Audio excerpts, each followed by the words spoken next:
Я посмотрел несколько фотографий, обещает быть что-то очень интересное. А вот тут, да, тут фантастика. Вот это прям реально фантастика. Мама родная. Я не видел нигде такого. Я дальше качусь. Посмотри, как интересно они срезаны. Они прям как по маслу, посмотри. Камера у меня сейчас отключалась, перегрелась, потому что сейчас градусов 38, наверное. А вон, смотрите, это все куда вглубь уходит. Глубокий какой, а как они там вот это все выбирали. Ну, вот видите, я не ошибался, действительно. Вот оно углубление, вот он спуск. И вот там вот был когда-то водоем, видите? Друзья, на этом уже действительно все, потому что мы уже помираем. Нам реально уже очень плохо. Мы сейчас находимся в экспедиции. Посмотрите, в какой красоте. Это у нас Коке. Коке, древний город X века, находится там чуть дальше, севернее. Там мы сейчас остановились в таком прекрасном ресорте. Посмотрите, какая красота. Такие вот домики замечательные. И собираемся сейчас выезжать в сторону одного храма. Я посмотрел несколько фотографий, обещает быть что-то очень интересное. Ну, ехать нам где-то, наверное, 1,5 часа до этого храма. Крем от солнца, да, сейчас. Жара неимоверная, днем, наверное, будет градусов 38. Посмотрите, вот меньше всего в жизни я хотел бы быть своим мотобайком. Посмотрите на него после вчерашних наших покатушек. Будем выдвигаться, время уже не такое раннее, 10 утра. Так что ехать придется по жаре. Ух ты, мы добрались наконец-то до цивилизации. Здесь уже можно спокойно вот выпить либо тростникового сока, либо вот, пожалуйста, выпить всяческие напитки, чем мы сейчас и занимаемся. Смотрите, очень хорошо мы вчера покатались. Надо бы его, конечно, помыть, но мыть некогда. Каждый день все время куда-то ездим. Так, ну вот, друзья, свернули мы с асфальтированной дороги. Ох, как все трясется. Ну и вот сейчас вот по этой вот грунтовке будем пытаться добраться до нашей цели. Называется он Ват Прасад. Ват по-тайски храм, Прасад по-кхмерски храм. То есть получается храм в квадрате. Я надеюсь, что сейчас буквально через пару минут мы будем у цели и давайте будем вместе удивляться. Я вот прям вот дрожу от нетерпения. Хочу узнать, что же это за странный храм притаился в кустах. Тут у нас такой экзотический мост, по которому надо проехать, а впереди едет грузовик. Опа! Какая интересная ситуация. А он вообще там поехал, он не по мосту, смотрите. О. Так, ну вот, друзья, мы и добрались до этого храма без имени. Находится посреди бескрайних полей с тапиокой. Да, кругом растет тапиока или маниока, как ее по-другому называют. Там впереди у нас плато Кулен. Вот там где-то справа далеко у нас комплекс Бен-Меле. И вот здесь, в этой вот небольшой рощице, спряталось что-то грандиозное. Но видно, что храм уже находится под охраной. Апсары. Апсара — это вот компания здесь, в Камбодже, которая занимается храмами. Что ты там нашел? Вот прям холмик еще не раскопанный, видишь? А тут ничего не копали, это же видно. Тут, скорее всего, французы когда-то расчистили, ну, как обычно, в 30-е годы когда-нибудь. Большинство храмов в Камбодже было расчищено еще французами. То есть они начали в конце 19 века этим заниматься и до, скажем так, Второй мировой войны очень активно этим занимались. Смотрите, какой шикарный забор из латерита. Но он, кстати, не закопан. Да, вот низ его. Это же однозначно нижняя часть. Тут даже к гадалке не ходи. Вот же видно, да. Ага, действительно. Если это только опять не пирамида, да, и вот там вот внизу нет еще 1, 2, 3 уровней. Потому что похожие пирамиды в Камбодже, конечно, тоже присутствуют. Давайте найдем вход. Вот там мы припарковались в теньке. Ехать сюда, кстати, совсем не напряжно. Я вам скажу, вот, если вы хотите увидеть вот этот комплекс, а также другие не менее фантастические комплексы, куда никогда не приезжают туристы, то, пожалуйста, приехав в Камбоджу, обращайтесь ко мне, мы обязательно для вас организуем такую поездку. Давай, о, с моей балясинки какие крутые. Какие крутые балясинки. О, вот они, следы резца, посмотрите. Четко, четко и ясно. А вот это как можно делать зубилом. Что ты барельеф нашел? Пойдем смотреть. Слушайте, фантастика! Фантастика! Куда мы попали? Два одинаковых ряда, а вот этих вот интересных завихрений, чтобы они не значили. Конечно, барельеф был когда-то, опять же, фантастический, да, тут все пообломалось уже, все листики. Насколько он гармоничен и правилен, да, вот можете судить. На ручную работу. Не, ну, конечно, ручная работа. Вопрос, какими инструментами. Ворота, как обычно, да. Дверная коробка. Давайте посмотрим. Я уверен, что фантастическая обработка тут. Гадалки не ходи. Ага. Ну вот, пожалуйста. Пожалуйста. Ровненько, ровненько. Под острым углом. Ни одного скола. Вот расскажите мне, как это можно сделать. Не то, что там зубилом, а как это можно пилой сделать. Вот так вот ровненько все пропилить, да? Что нигде ни одной ошибочки. Нигде ни одного скола. Так, ну ладно. Давайте пойдем. Упса. Так. О, кусочек барельефа, посмотрите. Охренеть. Простите. И у меня нет других слов. Какое безумие. Вот этот, о, слушайте, ну это прям комплекс. За него деньги надо брать. Не, ну тут немножко кривоватенько, видишь? Ну как бы окей, ладно, мы придираемся. А вот тут, да, тут фантастика. Вот это прям реально фантастика. Охренеть. Простите за мой французский. Что? Да я тот смотрел уже, да, он офигенный вообще. Прям, ну я не знаю. Редкий барельеф, вот как похоже на барельефы Бантайсрей. Вот какая еще интересная дверная коробка с огромным количеством пропилов. Вон тут раз, два, посмотрите, тоже не так часто встречается. Ну и как я уже говорил, да, тут такой острый угол и никаких сколов нет. Это же очень сложно. Любой, кто работает с камнем, подтвердит. Ну, впрочем, специалисты по работе с камнем пишут мне часто в комментариях, и, в общем-то, они не знают, как это делали, да? Но это обычно у нас гуманитарии все знают, а технари в ступоре. А вот тут, смотри, тут они заложили, но ничего не сделали. И вот какую-то хрень выбили. Зачем? Зачем? Ну, это прям выбивали, это не само отвалилось, это не эрозия, да? Вот что это? Зачем это? Ого, там дальше идет проход. Нифига себе, я не ожидал. Это, судя по всему, центральное помещение. Ой, мама родная. Я не видел нигде такого. Ну, вот именно такую вот архитектуру. Тут, смотри, тоже что-то кругленькое они вырезали, выбили, видишь? Тык-тык-тык-тык. Что-то, наверное, хотели поставить или ставили. И дальше идет еще продолжение вниз. То есть, соответственно, уровень засыпа мы можем оценить, да? Потому что вот это не подвал, это как раз уровень пола. Вот он. Давайте я спущусь и покажу вам. Так, ты только не скатись на меня. О, фак. Что как-то я даже не знаю, как это сделать-то. Подержи немножко. Сейчас попробуем спуститься вниз. Главное не провалиться. Змей-то нет хоть? Ладно. Давай. Давай. Ты пойдешь вниз? Да, я. Тут постоишь, ладно.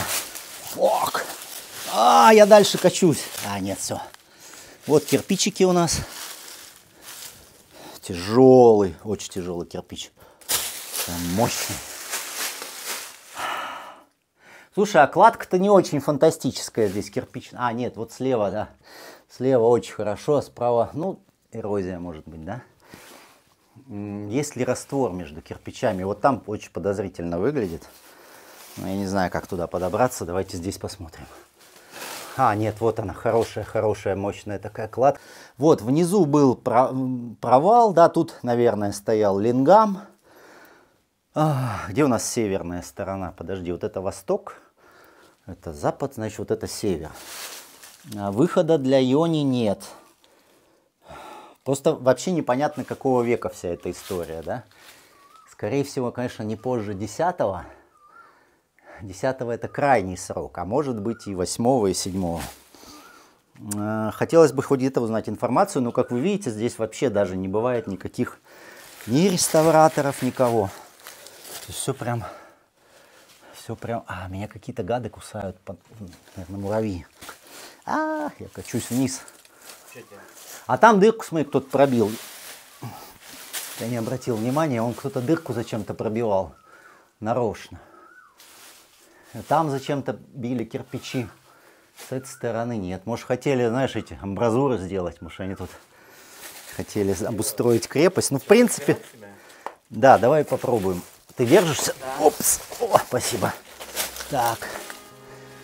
Осторожно. Осторожно. А тут вот все из таких блоков латерита, которые тоже очень хорошо, конечно, подогнаны друг к другу, да. Выглядит это все не очень, но на самом деле латерит очень долговечный камень. Поэтому пытаемся отсюда выбраться как-то. Выбрались. Так, это у нас, значит, центральное помещение. И вот тут, посмотри, тоже какие-то ниши вырублены. Вот. Посмотри, как интересно они срезаны. Они прям как по маслу, посмотри. Это не рубили, это резали. О, тут гладко-гладко. Дело в том, что латерит, когда его добывают, он мягкий. Его можно практически резать чуть ли не ножом, да? И, сложно себе... Потом он на солнце застывает, становится вот таким вот твердым. Но сложно себе представить, чтобы здесь устанавливали блок, да, вот уже вот так вот обрезанный. Чем они могли отпилить вот так, чтобы здесь прям гладко-гладко было? Лазером, точно. Инопланетяне лазером, да. А вот еще, смотри, на другой стороне тоже такая же ниша. Ну тут это вглубь уходит. Мы сейчас... Под нами 1,5 метра как минимум, да, то есть это не вот уровень пола, да, там еще 1,5 метра. А тут была какая-то ниша, которая не была заложена, смотри. Очевидно, раньше это было окно. Нет, нифига не было окна. Посмотри, да, вот этот камень, он заходит вот сюда, да. Соответственно, это так и было задумано. Но я такого не видел ни в одном храме. Вот это прям вот... Тут, кстати, не гладко. Хотя не, вот здесь тоже срезы гладкие. То есть они, что ли, вот такие камни уже с каменоломни привозили? Ты же сначала кладешь их все, а потом вытачиваешь. Да, но мы же не знаем, как... Понимаешь, тут вот кажется, что все это перестраивалось. Конечно. Вот, поэтому... Инопланетяне построили, а люди перестроили, да? Ну, мы шутим, конечно. Нифига себе блок лежит, глянь. Ну, что-то мимо него прошли. Так это вот этот блок с барельефом. Да, кстати, по поводу вот этих вот фантастических огромных блоков с барельефами, французы еще говорили, что эти блоки от предыдущих построек. То есть, если мы на кирпичной башне X века видим вот такой вот фантастический барельеф, но это еще не самый, да, это так 3 балла из 5, то французы утверждают, что это от более ранних построек. От более ранних. Слушай, я не знаю, как тут гулять, тут такие заросли, что я не знаю. Ого!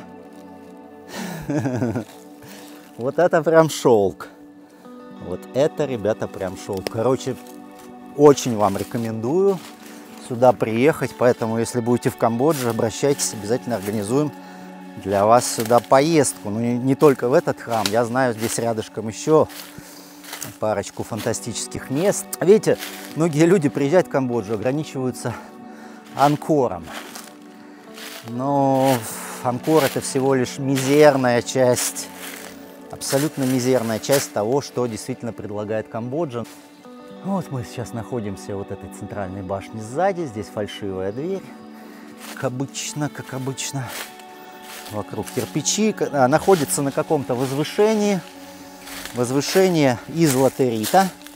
Вот она, смотрите. Вот он блок. Вот он блок торчит. Это у нас постамент. Здесь опять фальшивая дверь. Ну, слушайте, такой архитектурной композиции я не видел нигде. Здесь стоит у нас сначала кирпичная башня. Потом идет проход из латерита, крытый. Да, когда-то был крытым. А дальше идет еще одно помещение. Не, я не видел такого, честно. Ух ты, посмотрите, это библиотека, так называемая библиотека. Да, библиотеки — это здания неизвестного предназначения. Их так еще в конце 19 века обозначили французы. Когда они только-только нашли эти храмы, еще вообще никто ничего не знал про них, и поэтому они были первопроходцами. Ну и так получилось, что назвали они эти здания библиотеками. Потом тут же сказали, что это не библиотеки, но это уже название к ним прилепилось. Ой, извините, что я так говорю сбито, потому что жарко очень. Сейчас градусов, наверное, 38. Здесь у нас вот тоже идет вот эта каменная история. Тут уже такая эрозия, что, честно говоря, не можем ничего толком разглядеть. А сама библиотека была из кирпича построена.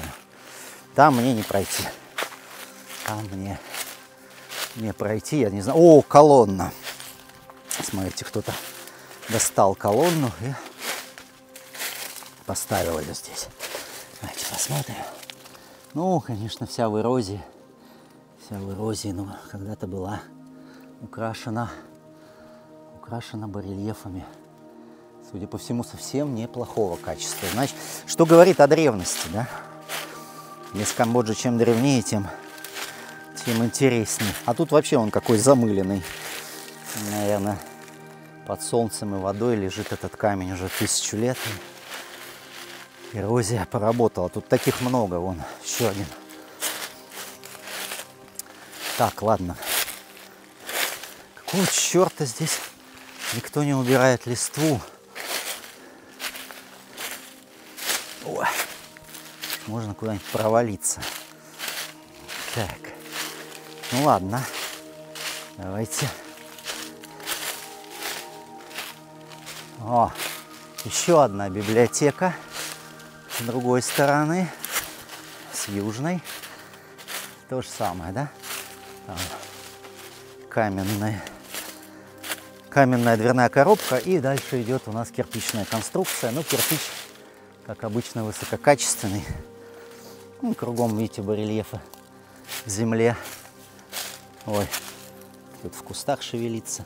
Ух ты, какие четкие блоки, как хорошо. Ну, это, в принципе, латерит. Какой-то замок в латерите.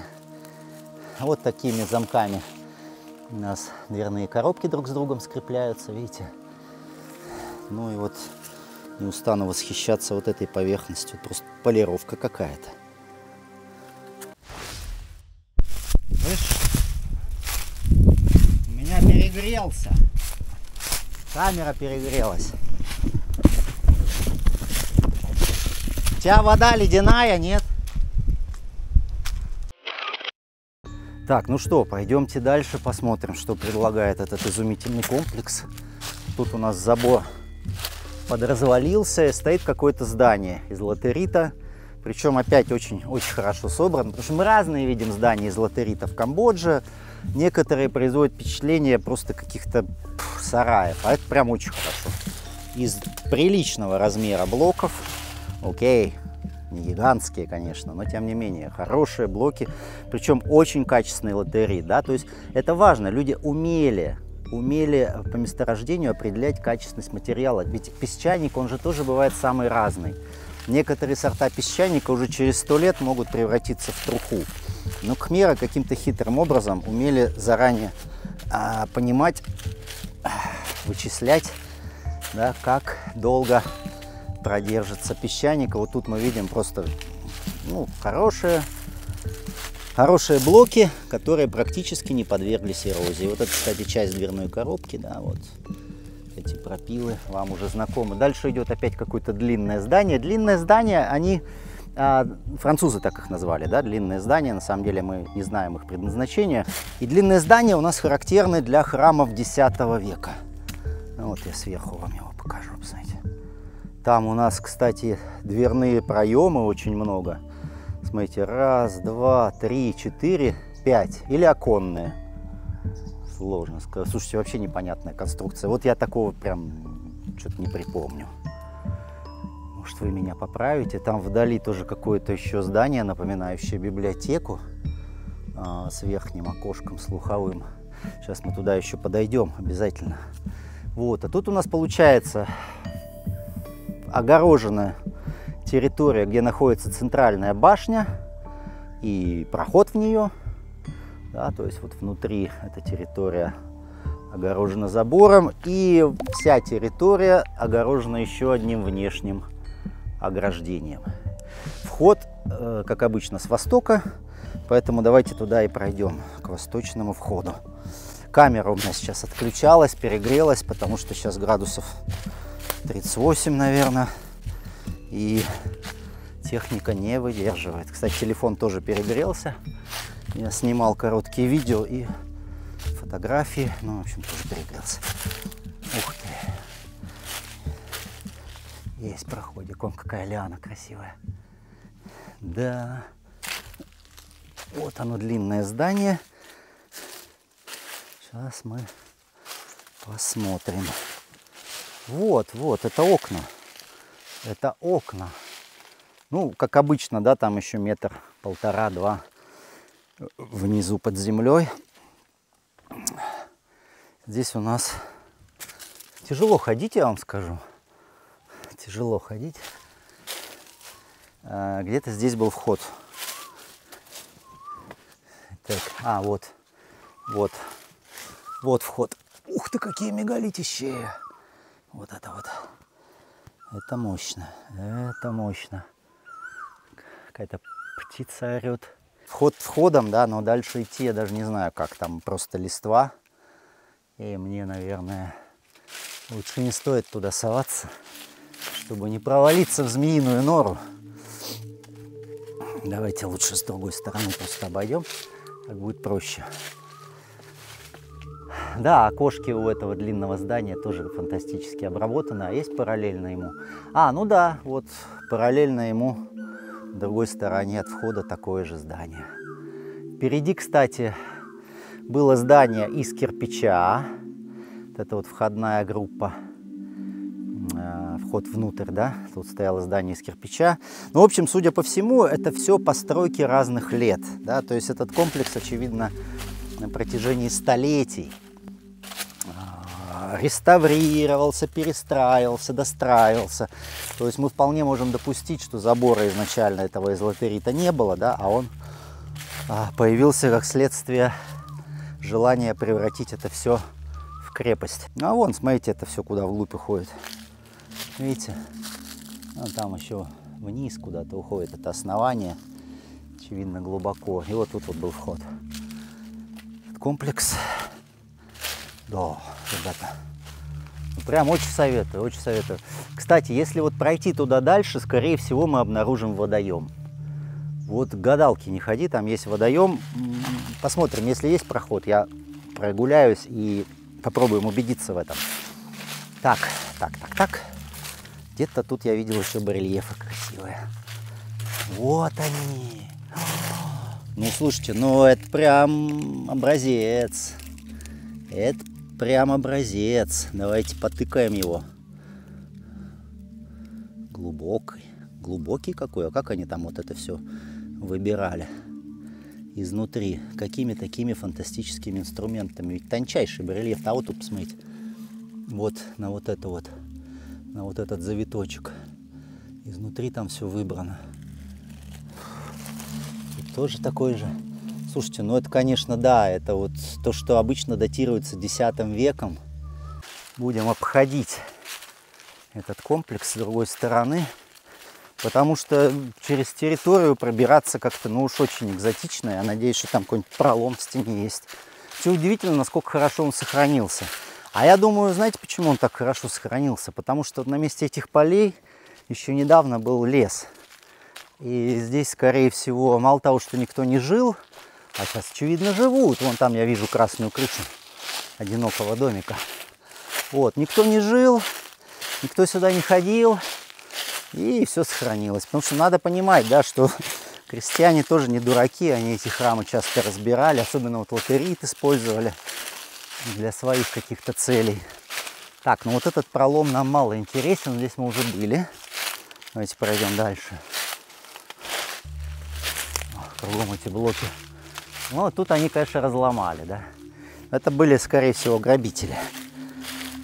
Потому что из этих храмов крали статуи в огромном количестве. Сейчас вон на eBay наберите Khmer Art, да, кхмерское искусство. Вам выдаст очень много статуй, которые были украдены, ну, в самое разное время, но большинство все-таки было украдено, скорее всего, именно вот во время гражданской войны, 70-е, 80-е годы. А кругом эти балясинки, ваши и мои любимые, необъяснимые. Вот тут пролом тоже есть. Давайте попробуем его использовать. Ух ты! Так, вот мы уперлись опять в это длинное здание. Уперлись в это длинное здание. Давайте хотя бы заглянем сюда.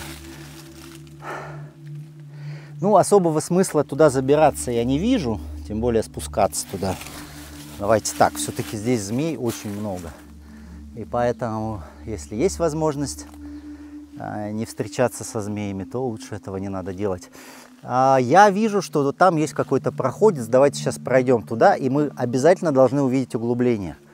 У нас ведь к каждому храму прилагался водоем, как правило, больше по площади, чем территория так называемого храма. Зачем они были нужны, эти водоемы, никто не знает. Да, то есть это до сих пор еще предмет ожесточенных дискуссий. Кто-то говорит, что они имели религиозное значение, кто-то говорит мелиоративное. В общем, кто-то говорит, что, ну вот, кстати, последнее мнение мне наиболее близко, с оговорками, но тем не менее, что эти водоемы в разное время использовались для разных целей. Кстати, я вот сейчас везде иду по камням. Да, это не просто камни, а здесь какие-то постройки. Вот кирпич, вот здесь было что-то, здесь было что-то. Что стрёмно тут ходить в такой густой листве. Ага. Давайте все-таки. Ух ты! Это что такое? А это что такое? А это бетон. Интересно. Вообще непонятно, что это. Блин. Вообще не понимаю, что это. Это разве не бетон? Вот кирпич старый. Похоже. А может и не старый, может я заблуждаюсь. Не, вот тут раствор. Это, наверное, может когда-то там еще при французах что-то делали. Колодец, например, да, может быть. Ну, тут, кстати, много старых тоже кирпичей валяется. Какая была постройка. Ну, вот видите, я не ошибался, действительно. Вот оно, углубление. Вот он, спуск. И вот там вот был когда-то водоем, видите? Нет, вот там где-то был спуск к водоему. Я уж не знаю, пройти, не пройти. Ну, поверьте мне на слово, он там был. Я побаиваюсь немножко в таких местах ходить, где нет людей. Из-за мин, конечно. Расчищали здесь, не расчищали. Сложно сказать. Надеюсь, что да. Поэтому, когда вы в таких местах находитесь, то вот ходите там, где точно ходили люди. Вот я сейчас двигаюсь абсолютно точно здесь люди ходят. Ну, потому что я уверен, что местные-то приезжают сюда, там вот святилища они построили, свечки какие-то приносят. Вот, поэтому, в принципе, по таким вот типа тропинкам ходить можно.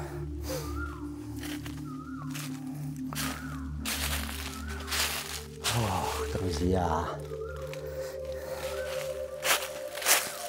Давайте посмотрим. А это что за глыба? Слушайте, а это какой-то круглый камень. Откуда он здесь взялся?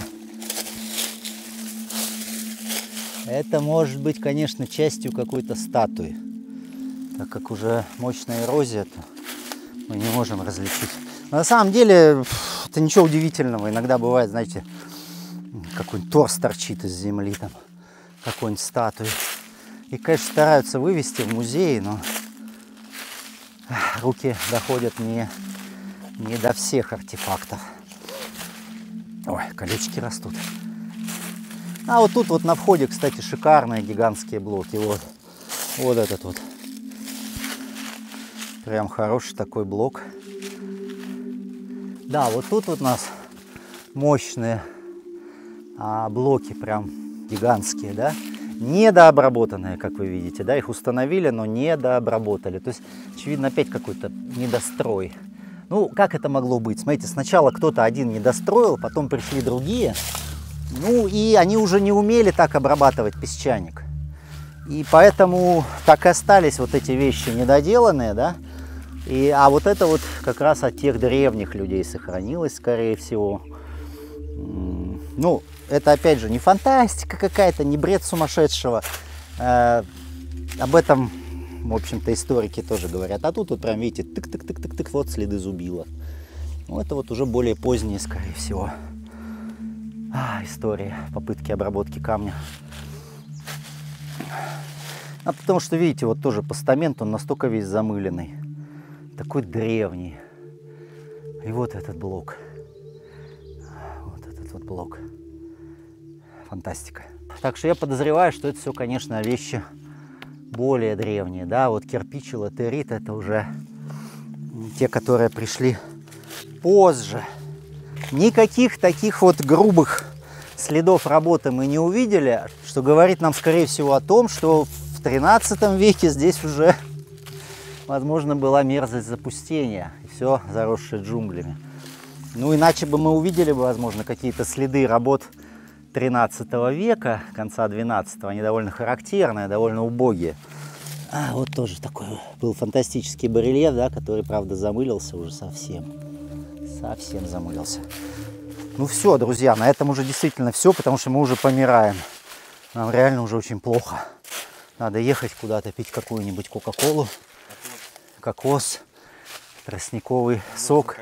Все что угодно, да, все что угодно. Всем пока и приезжайте в Камбоджу. Обращайтесь, и я вам все это покажу, так сказать, вживую. И не забудьте подписаться на телеграм-канал Друг Аркадий, а также на Бусти. На Бусти наш канал так и называется — Мир на блюдечке. Поддержите нас этой подпиской, потому что, друзья, эти экспедиции очень дорогое удовольствие, я вам скажу.